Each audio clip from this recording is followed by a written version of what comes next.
selamat datang kembali di channel Tuan Guru, media informasi seputar dunia pendidikan. Kali ini kita akan membahas tentang PPDB tahun 2020 berdasarkan Permendikbud dan Surat Edaran Mendikbud. Namun sebelumnya itu, untuk membantu kami dalam mengembangkan channel ini, jangan lupa untuk klik tombol subscribe dan nyalakan notifikasinya. Bagaimana penerimaan peserta didik baru atau PPDB tahun 2020? Penerimaan peserta didik baru atau PPDB merupakan salah satu kegiatan yang berpotensi tinggi untuk membuat massa berkumpul di tempat-tempat tertentu seperti sekolah ataupun dinas pendidikan. Untuk mendukung kebijakan pemerintah dalam hal penanganan COVID-19 dan untuk menghindari potensi berkumpulnya massa tersebut, maka Mendikbud mengeluarkan surat edaran nomor 4 tahun 2020. Surat edaran Menteri Pendidikan dan Kebudayaan nomor 4 tahun 2020, poin pokoknya adalah yang pertama adalah menganjurkan satuan pendidikan atau sekolah melaksanakan PPDB berdasarkan online atau daring. Tujuannya untuk mencegah berkumpulnya siswa dan orang tua secara fisik di sekolah. Berdasarkan surat edaran Mendikbud nomor 4 tahun 2020, maka diselenggarakan PPDB from home, yaitu tahapannya pendaftaran online dari rumah oleh calon peserta didik.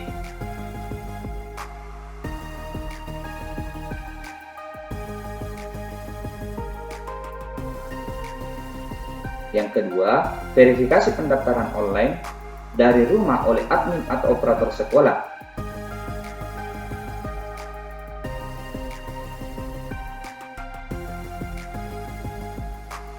Ketiga, melihat hasil seleksi PPDB dari rumah oleh calon peserta didik. Dengan PPDB from home, maka semua dilaksanakan di rumah aja atau work from home.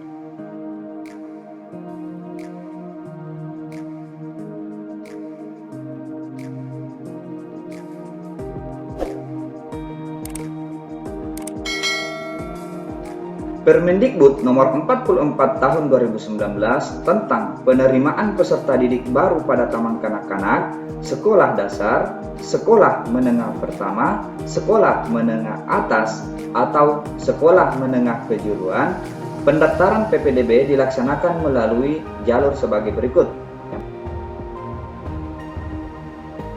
Yang pertama, zonasi. Yang kedua, afirmasi. Yang ketiga, perpindahan orang tua atau wali. Dan yang keempat, prestasi. Untuk lebih jelasnya tentang jalur zonasi, jalur afirmasi, jalur perpindahan orang tua atau wali, dan jalur prestasi, mari kita sama-sama menyimak presentasi berikut ini.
Prasyarat masuk TK berdasarkan Permendikbud nomor 44 tahun 2019. Yang pertama, berusia 5 tahun atau paling rendah 4 tahun untuk kelompok A. Yang kedua, berusia 6 tahun atau paling rendah 5 tahun untuk kelompok B.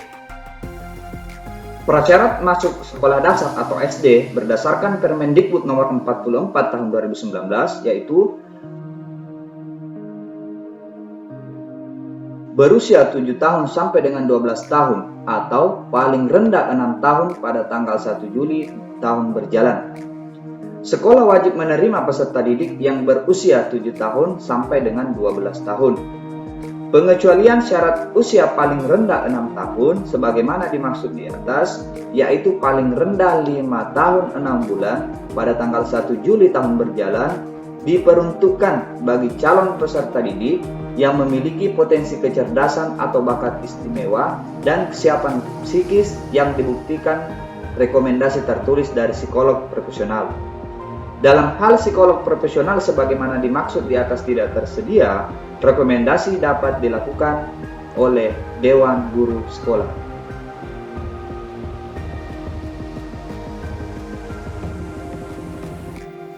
Prasyarat masuk sekolah menengah pertama atau SMP berdasarkan Permendikbud nomor 44 tahun 2019. Yang pertama, berusia paling tinggi 15 tahun pada tanggal 1 Juli tahun berjalan.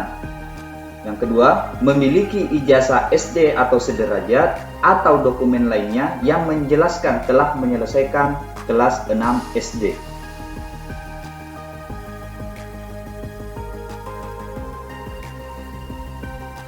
Prasyarat masuk SMA atau SMK berdasarkan Permendikbud nomor 44 tahun 2019.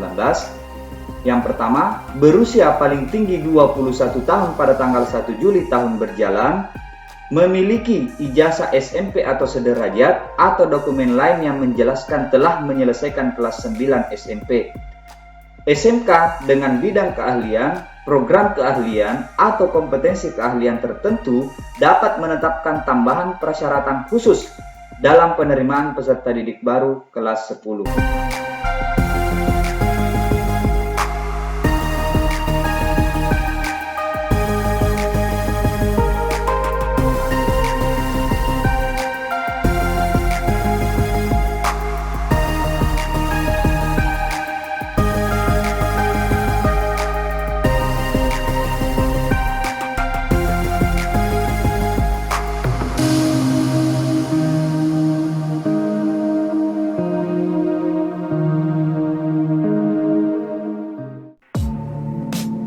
Jika informasi dan channel ini bermanfaat bagi teman-teman, jangan lupa untuk like, komen, share, dan klik tombol subscribe dan nyalakan notifikasinya.